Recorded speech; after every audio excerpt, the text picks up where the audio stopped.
हरे कृष्णा। जगत गुरु श्रील प्रभुपाद की जय, अनंत कोटि वैष्णवों की जय। आज हम भगवद गीता यथारूप के छठे अध्याय के श्लोक संख्या 25 का अध्ययन करने जा रहे हैं। आज के श्लोक को आरंभ करने से पहले आइए हम ये समझें कि भगवान हमें जो कुछ भी कह रहे हैं वो क्यों कह रहे हैं।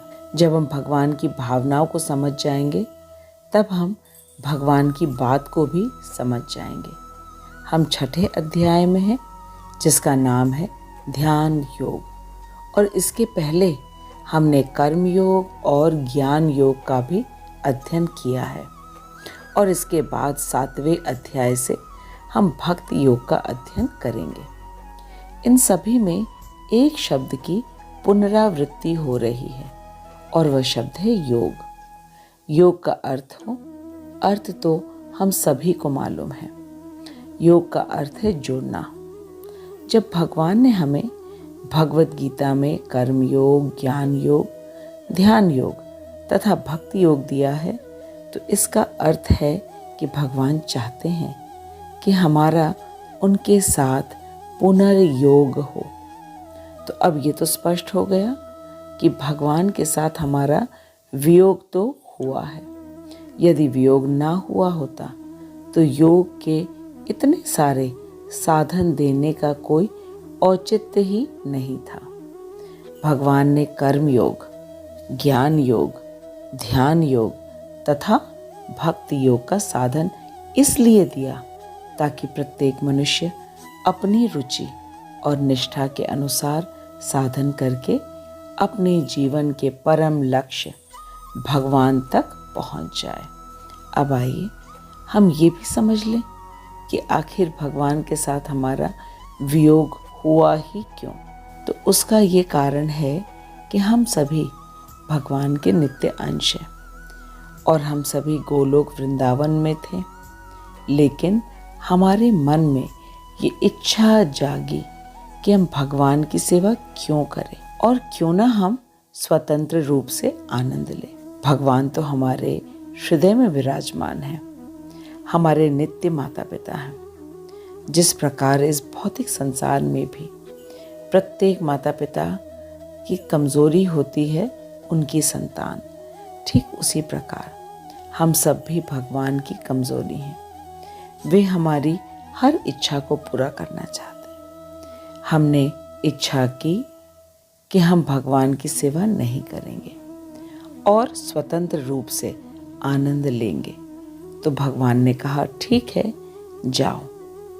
लेकिन कहते हैं ना, पूत कपूत हो सकता है लेकिन माता कभी भी कुमाता नहीं हो सकती। भगवान तो हमारे नित्य माता और पिता हैं।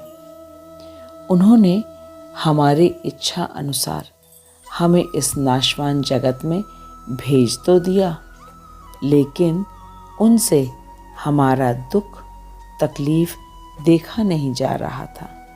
इसीलिए वे स्वयं आके और उन्होंने भगवद गीता दी, और फिर भगवद गीता को पढ़ाने के लिए हमें हमारी गुरु परंपरा को भी दिया।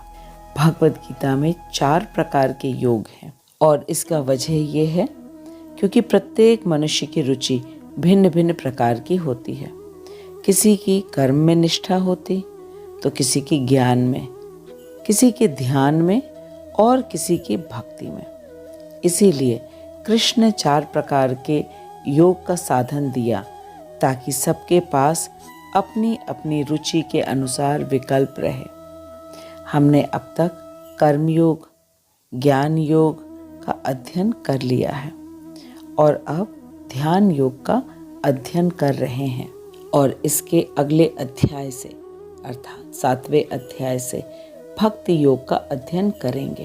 तब हम सबको स्पष्ट रूप से पता चल जाएगा कि हम अपने लिए किस योग का चयन करना चाहते हैं।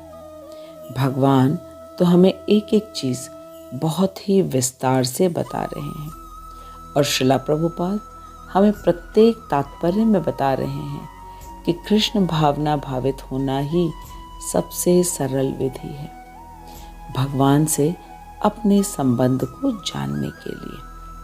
अब हम सभी को अच्छी तरह पता चल जाएगा कि विभिन्न योग पद्धति भगवान के साथ हमारे विच्छिन्न संबंध को पुनः जोड़ने के लिए भगवान ने दिया है। आइए अब हम आज के श्लोक अर्थात श्लोक संख्या 25 का वाचन करें। शनै शनै उपरमेत् बुद्ध्या धृति गृहीतया आत्मसंस्थं मनः कृत्वा न किंचित अपि चिन्तयेत्। शनै शनै उपरमेत् बुद्ध्या धृति गृहीतया आत्मसंस्थं मनः कृत्वा न किंचित अपि चिन्तयेत्। शनै शनै उपरमेत् बुद्ध्या धृति गृहीतया आत्मसंस्थं मनः कृत्वा न किंचित अपि चिन्तयेत्। भगवान कह रहे हैं कि शनै शनै उपरमेत् बुद्ध्या धृति गृहीतया, धीरे धीरे क्रमशः पूर्ण विश्वास पूर्वक बुद्धि के द्वारा समाधि में स्थित होना चाहिए। फिर भगवान ने कहा कि इस प्रकार मन को आत्मा में ही स्थित करना चाहिए तथा अन्य कुछ भी नहीं सोचना चाहिए। आत्मसंस्थं मनः कृत्वा न किंचित अपि चिन्तयेत्। भगवान ने कहा कि मन को आत्मा में ही स्थित करना चाहिए तथा अन्य कुछ भी नहीं सोचना चाहिए।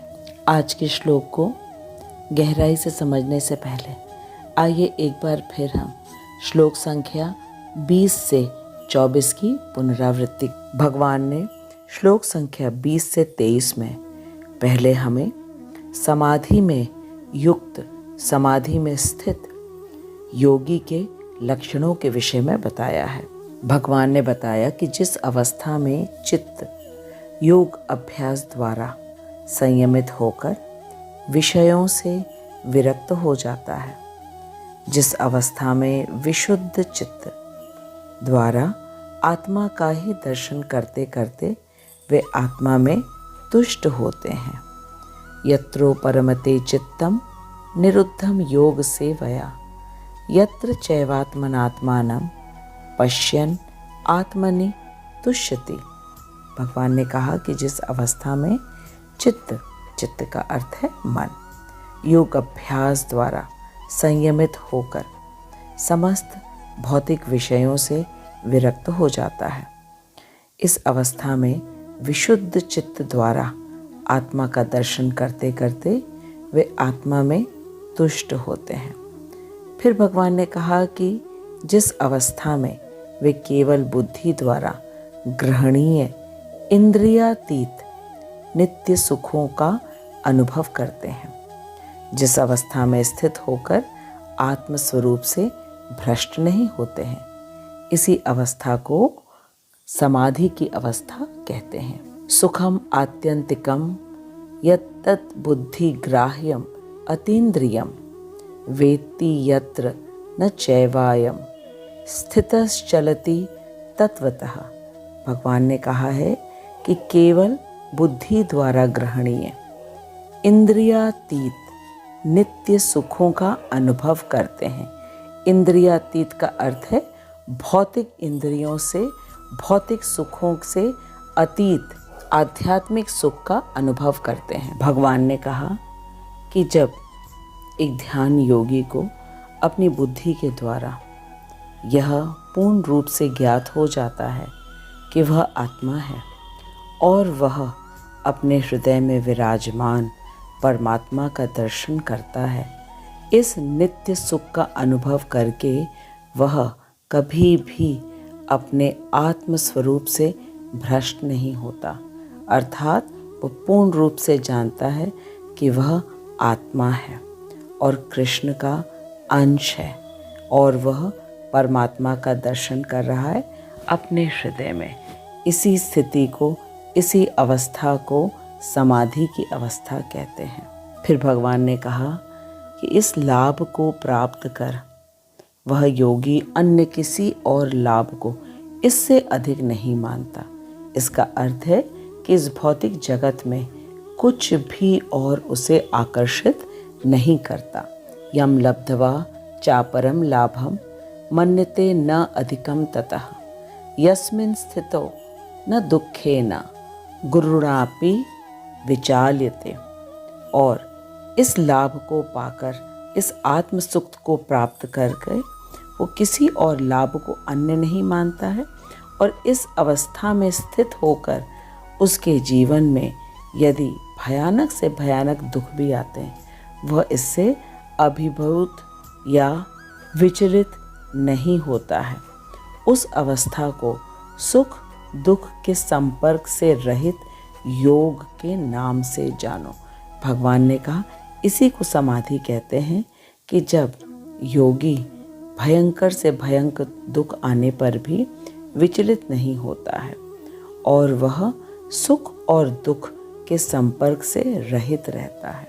ये हुए एक योग में स्थित, समाधि में स्थित योगी के लक्षण। अब इस अवस्था तक पहुंचने के लिए जिन गुणों का अभ्यास करना होता है वो है कि योगी को योग का अभ्यास धैर्य युक्त चित्त द्वारा संकल्प से उत्पन्न होने वाली समस्त कामनाओं का संपूर्ण परित्याग कर मन के द्वारा सभी दिशाओं से इंद्रियों को संयत कर साधु शास्त्र के उपदेश अनुसार निश्चय पूर्वक करना होता है। इसमें कहा गया है कि एक योगी को धैर्य पूर्वक चित्त से संकल्प से उत्पन्न होने वाली समस्त कामनाओं का संपूर्ण रूप से परित्याग कर मन के द्वारा सभी दिशाओं से इंद्रिय विषयों से अपने मन को संयमित कर तथा साधु शास्त्र के उपदेश अनुसार निश्चय पूर्वक अभ्यास करना होता है। तभी वह समाधि की अवस्था तक पहुंचता है। ये था श्लोक संख्या 20 से 24 तक का। और अब हम आज के श्लोक अर्थात श्लोक संख्या 25 का अध्ययन करने जा रहे हैं, जिसमें भगवान ने कहा है कि धैर्य युक्त बुद्धि द्वारा मन को आत्मा में स्थित कर क्रमशः विरक्त होंगे योगी और कुछ भी चिंता नहीं करेंगे। शनै शनै उपरमेद बुद्धया धृति गृहीतया आत्मसंस्थम मनः कृत्वा न किंचित अपि चिंतयेत। धैर्ययुक्त बुद्धि द्वारा मन को आत्मा में स्थित कर क्रमशः विरक्त होंगे और कुछ भी चिंता नहीं करेंगे। आज के श्लोक में बहुत महत्वपूर्ण बात हमें बताई जा रही है कि किस प्रकार मन को नियंत्रित करना है। अभी तक इंद्रियों की बात करी जा रही थी, अब कहा जा रहा है मन को आत्मा में स्थित कर क्रमशः धीरे धीरे जब पूर्ण रूप से अभ्यास करेंगे परमात्मा के दर्शन का, तो जब आत्म सुख मिलेगा तब भौतिक सुखों से विरक्ति अपने आप हो जाएगी और भौतिक संसार में रहते हुए भी किसी बात की कोई चिंता नहीं करेंगे। इसी अवस्था को समाधि की अवस्था कहते हैं। आइए श्री विश्वनाथ चक्रवर्ती ठाकुर के अन्वय को पढ़ते हैं। श्री विश्वनाथ चक्रवर्ती ठाकुर कह रहे हैं, धृति गृहीतया बुद्धया, धैर्य युक्त बुद्धि द्वारा मनः मन को आत्मसंस्थम कृत्वा आत्मा में स्थित कर शनै शनै क्रमशः उपरमेत विरक्त होंगे, किंचित अपि कुछ भी न चिंतयेत चिंता नहीं करेंगे। धैर्यपूर्वक बुद्धि द्वारा मन को आत्मा में स्थित कर क्रमशः विरक्त होंगे, कुछ भी चिंता नहीं करेंगे। शनै शनै उपरमेत बुद्धया धृति गृहीतया आत्मसंस्थम मनः कृत्वा न किंचित अपि चिंतयेत। श्री विश्वनाथ चक्रवर्ती ठाकुर की जय। अष्टांग योग में 2 चरण होते हैं, एक है प्राथमिक और दूसरा है उन्नत। प्राथमिक चरण में यम, नियम, आसन, प्राणायाम, सिद्धफल एवं संकल्प जनित कामनाएं संपूर्ण रूप से दूर कर मन के द्वारा इंद्रियों को नियमित करने को ही प्रत्याहार कहा जाता है। क्रमशः वैराग्य की शिक्षा को ही प्रत्याहार कहा जाता है।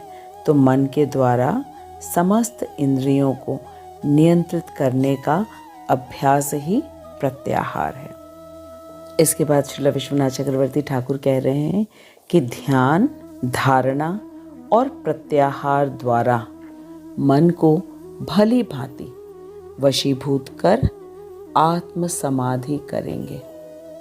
उस स्थिति में अन्य किसी प्रकार के विषयों की चिंता नहीं करेंगे एवं देह यात्रा के लिए भी विषय आदि की चिंता करने पर भी उनमें आसक्त नहीं होंगे। देह यात्रा अर्थात जीवन चलाने के लिए जिन साधनों को करना आवश्यक है वो करते रहेंगे, लेकिन चिंता नहीं करेंगे और आसक्त बिल्कुल नहीं होंगे। इसी स्थिति को कहा जाता है समाधि। यही ध्यान योग में बताया गया है कि किस प्रकार एक ध्यान योगी को संपूर्ण रूप से अपने मन को, इंद्रियों को संयमित करके और केवल भगवान का दर्शन करना है। भौतिक संसार में देह यात्रा के लिए कर्तव्य अवश्य करना है, लेकिन उनसे बिल्कुल भी आसक्त नहीं होना है। इसी को समाधि की अवस्था कहते हैं।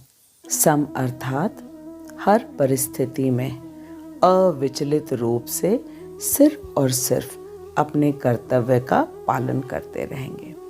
श्री विश्वनाथ चक्रवर्ती ठाकुर के अन्वय को पढ़ने के बाद अब हम श्रीला प्रभुपाद के तात्पर्य को पढ़ेंगे। जगत गुरु श्रीला प्रभुपाद की जय।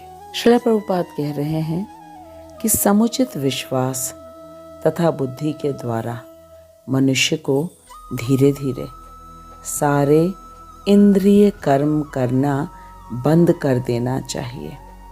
इंद्रिय कर्म करना बंद कर देना चाहिए अर्थात जो भी कर्म कर रहे हैं उसमें इंद्रिय भोग की प्रवृत्ति नहीं होनी चाहिए। इसी को प्रत्याहार कहते हैं। मन के द्वारा समस्त इंद्रियों को नियंत्रित करना अर्थात भोग वृत्ति बिल्कुल भी ना होना। मन को विश्वास, ध्यान तथा इंद्रिय निवृत्ति द्वारा वश में करते हुए समाधि में स्थिर रहना चाहिए। मन में ये विश्वास होना चाहिए कि ध्यान तथा इंद्रिय निवृत्ति द्वारा वश में करते हुए समाधि में स्थिर करना चाहिए। उस समय देहात्म बुद्धि में अनुरक्त होने की कोई संभावना नहीं रह जाती। देहात्म बुद्धि का अर्थ है अपने आप को शरीर मानना और शरीर की आवश्यकताओं को पूरी करना।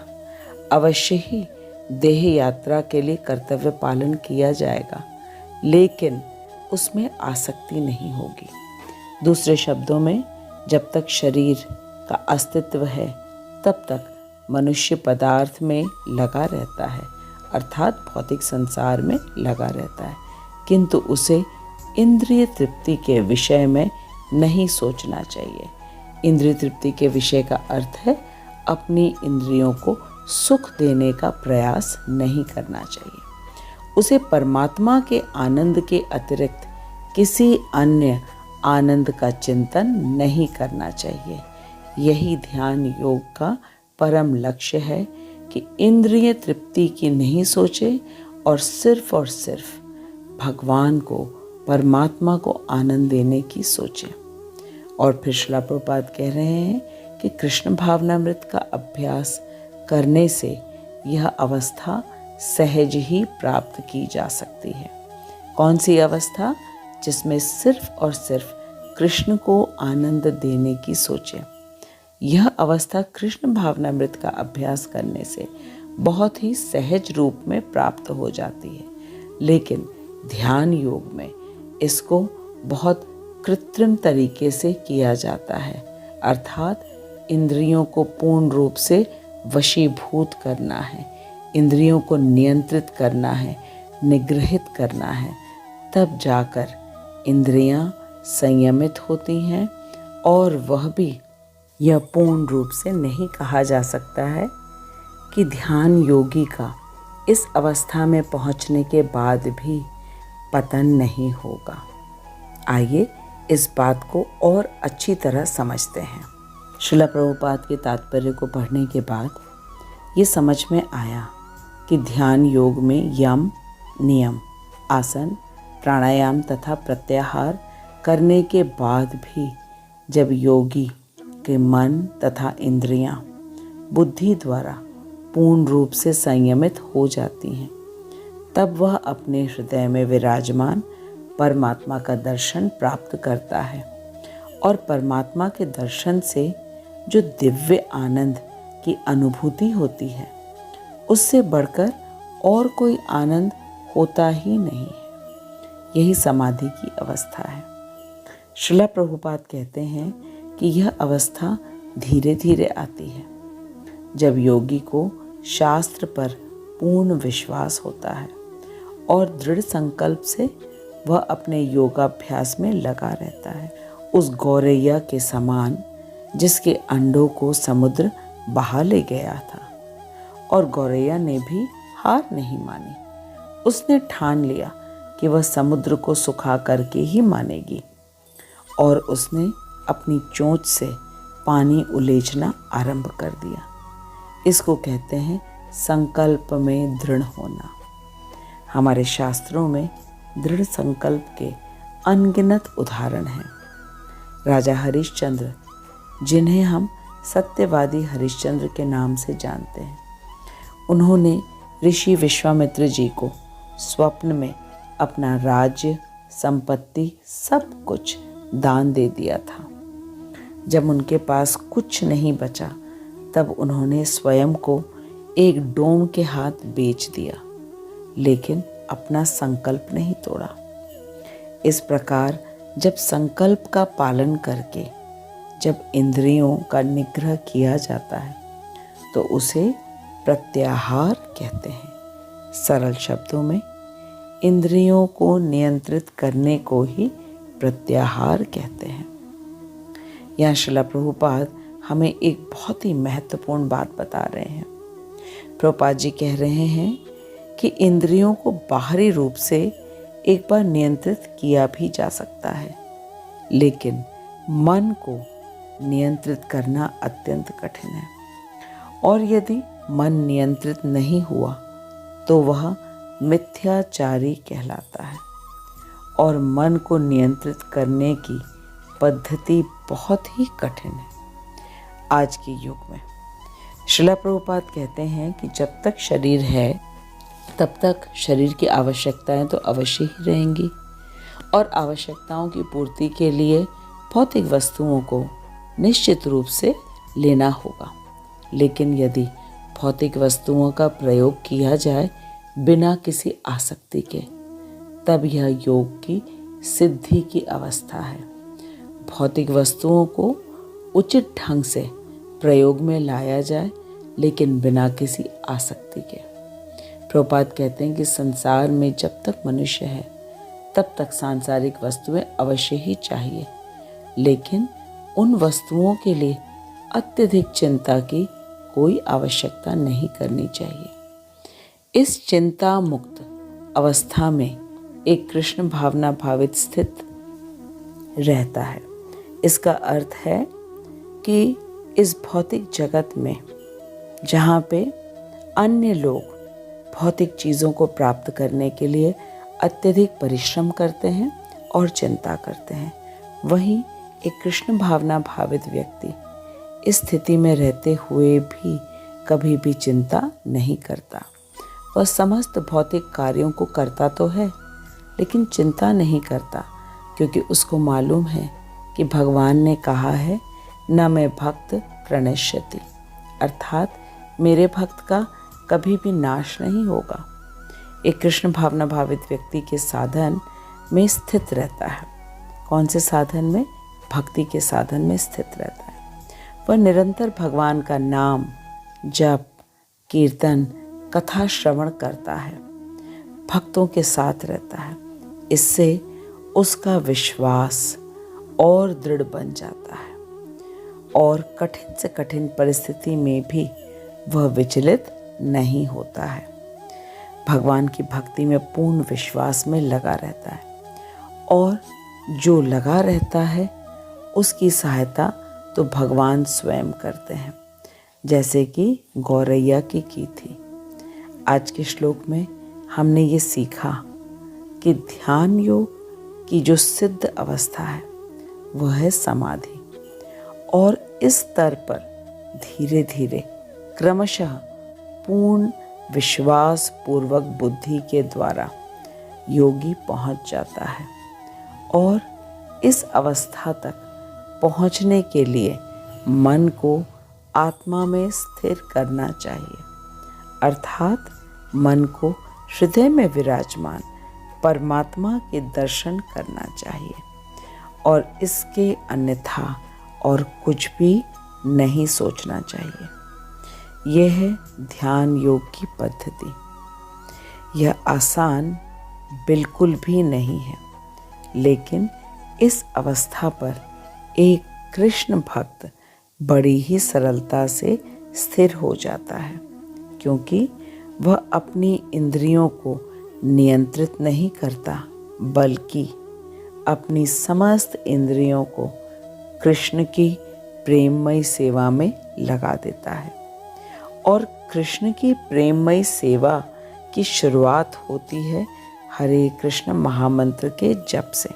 श्रील प्रभुपाद कह रहे हैं कि ध्यानी जिस अवस्था को अभ्यास करके पहुंचता है वह है इंद्रियों को नियंत्रित करना, जो कि एक कृत्रिम प्रक्रिया है।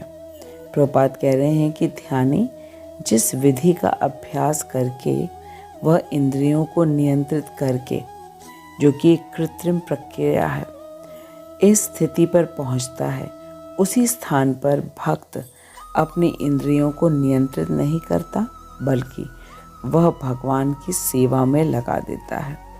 और यह स्वाभाविक प्रक्रिया है। एक तरफ कृत्रिम प्रक्रिया है जिसमें इंद्रियों को रोका जा रहा है, मन के द्वारा इंद्रियों को रोका जा रहा है, और दूसरी है भक्ति योग में पूर्ण इंद्रियों को भगवान की सेवा में लगा देना। भक्त अपने आँखों से भगवान का दर्शन करता है, कानों से भगवान का गुणगान, कथा, कीर्तन सुनता है, जिह्वा से गुणगान करता है और प्रसाद का सेवन करता है, हाथ से भगवान का श्रृंगार करता है, भोग बनाता है, वस्त्र बनाता है, माला बनाता है, पैरों से मंदिर जाता है, नृत्य करता है कीर्तन में। इस प्रकार एक कृष्ण भावना भावित व्यक्ति अपनी सभी इंद्रियों को भगवान की सेवा में लगा देता है और कभी भी विचलित नहीं होता है, कठिन से कठिन परिस्थितियों में भी। हमारे पास उदाहरण है ध्रुव महाराज का, प्रहलाद महाराज का, मीराबाई का, जिन्होंने इस प्रकार के कष्ट सहे लेकिन भक्ति में दृढ़ रहे। और उसी स्थान पर ऋषि विश्वामित्र, जो कि 60,000 वर्षों तक तपस्या करने के बाद भी पतन को प्राप्त हुए। ध्यान योग में अष्टांग योग की पद्धति अवश्य है, लेकिन इसका पालन करना और सिर्फ और सिद्धि तक प्राप्त हो जाना अत्यधिक कठिन है, और पतन की संभावना भी हमेशा ही बनी रहती है ध्यान योग में। प्रभुपाद कह रहे हैं कि ध्यान योग की तुलना में भक्ति योग का साधन बहुत ही सरल है, और भक्ति मार्ग में पतन कभी नहीं होता, क्योंकि भगवान ने स्वयं कहा है, न मे भक्त प्रणश्यति। भगवान ने ये कभी नहीं कहा न मे कर्मी प्रणश्यति, न मे ज्ञानी या ध्यानी प्रणश्यति। भगवान ने कहा न मे भक्त प्रणश्यति। मैं आशा करती हूँ कि अब हम सब समझदारी से भक्ति के मार्ग को ही चुनेंगे। भक्ति की शुरुआत नाम जप से होती है और नाम जप कितना सरल है। कभी भी कहीं भी कोई भी जप कर सकता है। हरे कृष्णा कृष्णा कृष्णा हरे हरे, हरे राम राम राम हरे हरे। भगवान अब हमें अगले श्लोक में सिखाएंगे कि चंचल मन को कैसे काबू में रखते हैं। मैं श्रीला प्रभुपाद, श्रीला विश्वनाथ चक्रवर्ती ठाकुर और अपने शिक्षा गुरु हिज ग्रेस हरिमोहन दास प्रभु जी को दंडवत प्रणाम करती हूँ। वे हमें भगवद गीता के परम गुह्य ज्ञान को इतनी सरलता से समझा रहे हैं। मैं आशा करती हूँ कि आप अवश्य ही कमेंट बॉक्स में लिखेंगे आपको आज के श्लोक में सबसे अच्छा क्या लगा और उसको जानने के बाद आप अपने में क्या परिवर्तन लाएंगे। जगत गुरु श्रीला प्रभुपाद की जय, अनंत कोटि वैष्णवों की जय। हरे कृष्णा।